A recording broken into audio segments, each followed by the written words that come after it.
ॐ नमो भगवते वासुदेवाय।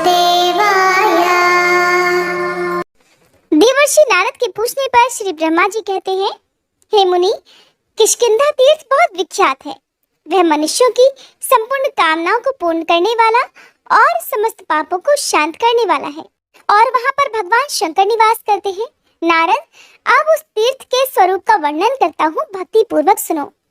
पूर्व काल में दशरथ नंदन भगवान श्री राम ने किष्किंधा निवासी वानरों को साथ लेकर जब समस्त लोगों को रुलाने वाले रावण को युद्ध में सेना और उसके पुत्रों सहित मार डाला, तब सीता को पुनः प्राप्त करके अपने भाई लक्ष्मण, महाबली बानर, बलवान विभीषण और देवताओं के साथ वे स्वस्ति वाचन पूर्वक पुष्पक विमान से अयोध्या की ओर लौटे।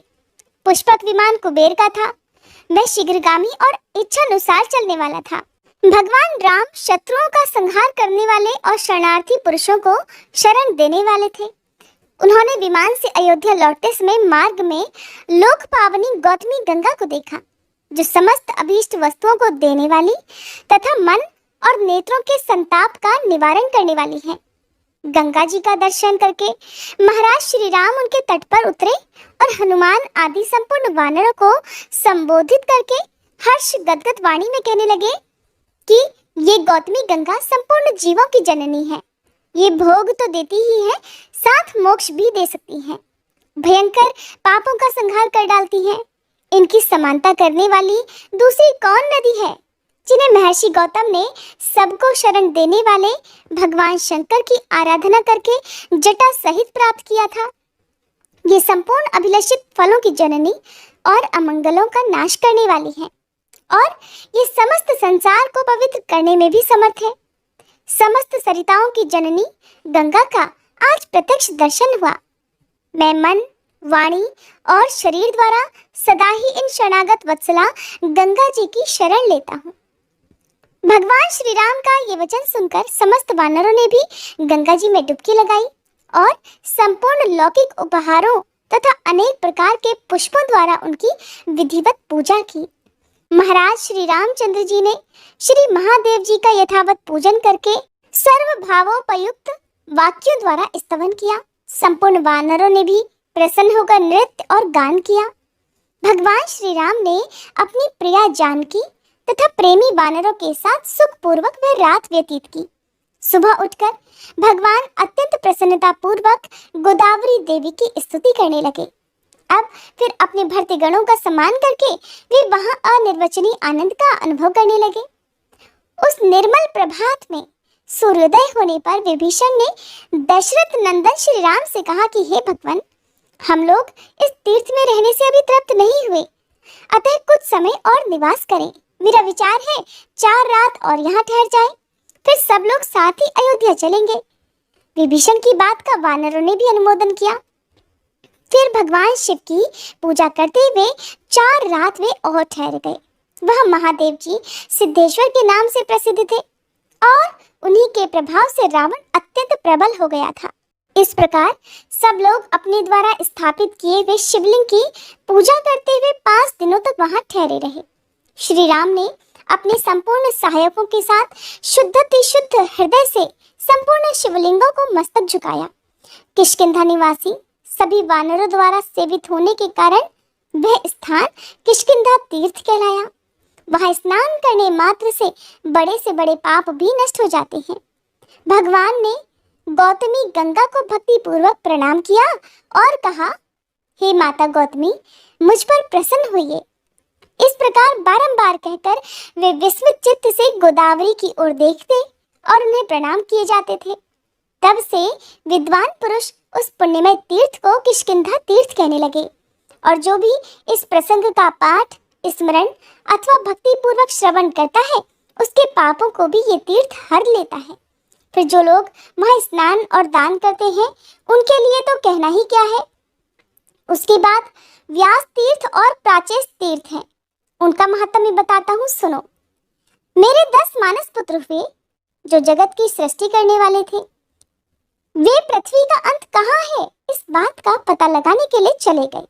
तब मैंने पुनः अन्य पुत्रों को उत्पन्न किया, परंतु वे भी अपने भाइयों की खोज करने के लिए चले गए। जो पहले के गए थे वे तो गए ही, कभी लौटकर दूसरे भी नहीं आए। उस समय परम बुद्धिमान दिव्य अंगिरस नामक मुनि उत्पन्न हुए, जो वेद वेदांगों के तत्व को जानने वाले और संपूर्ण शास्त्रों में प्रवीण थे। वे अंगिरा की आज्ञा से पिता को नमस्कार करके तपस्या करने के लिए तत्पर हुए। गुरुजनों में गौरव की दृष्टि से माता का स्थान सबसे ऊंचा है, तो भी माता से बिना पूछे ही अंगिरसों ने तपस्या करने का निश्चय कर लिया, जिससे कुपित होकर माता ने अपने ही पुत्रों को श्राप दे डाला कि जो पुत्र मेरी अवहेलना करके तपस्या में प्रवृत्त हुए हैं उन्हें किसी प्रकार की सिद्धि प्राप्त नहीं होगी। अंगिरसों ने अनेकों देशों में जाकर फिर तपस्या की, किंतु माता के श्राप के कारण उन्हें कहीं भी सिद्धि नहीं मिली। वे सब इधर उधर दौड़ते रहे, परंतु सभी स्थानों में कोई न कोई विघ्न आ ही जाता था। कहीं राक्षसों से, कहीं मनुष्यों से, कहीं युवती स्त्रियों से और कहीं अपने शरीर के ही दोष से तपस्या में विघ्न पड़ जाया करता था।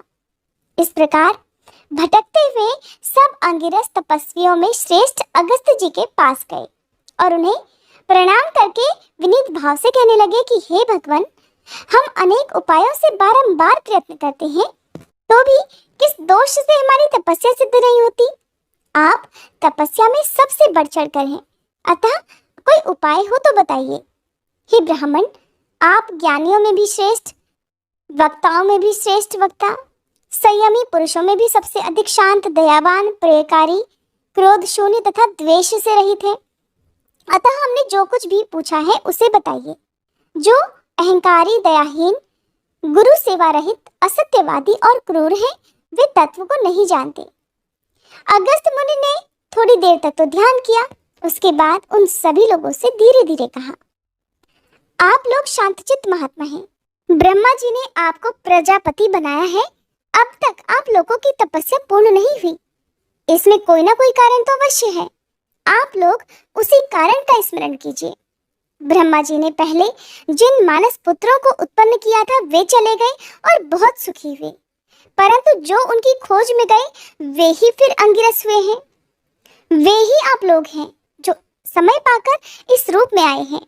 आप धीरे धीरे प्रयास करते रहें तो प्रजापति से भी बढ़ चढ़कर हो जाएंगे और इसमें तनिक भी संदेह नहीं है।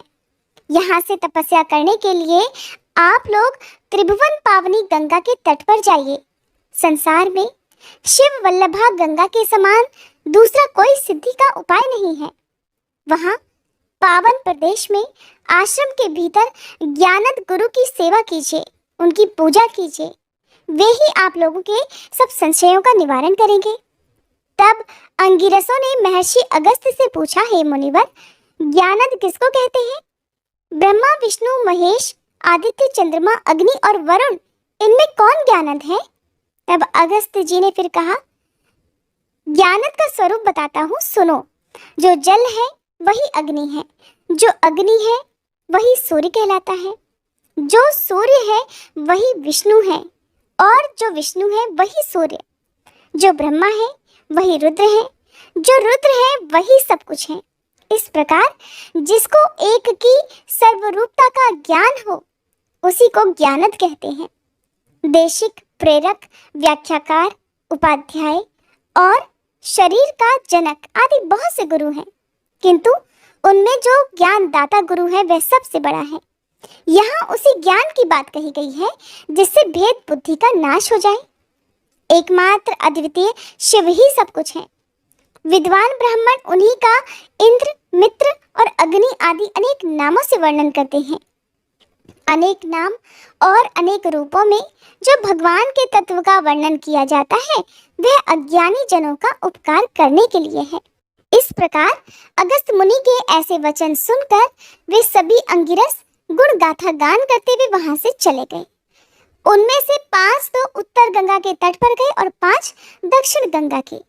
वहां महर्षि अगस्त्य के बताए हुए देवताओं की विधि पूर्वक पूजा करने लगे। विशेषतः आसनों पर बैठकर वे तत्व का विचार किया करते।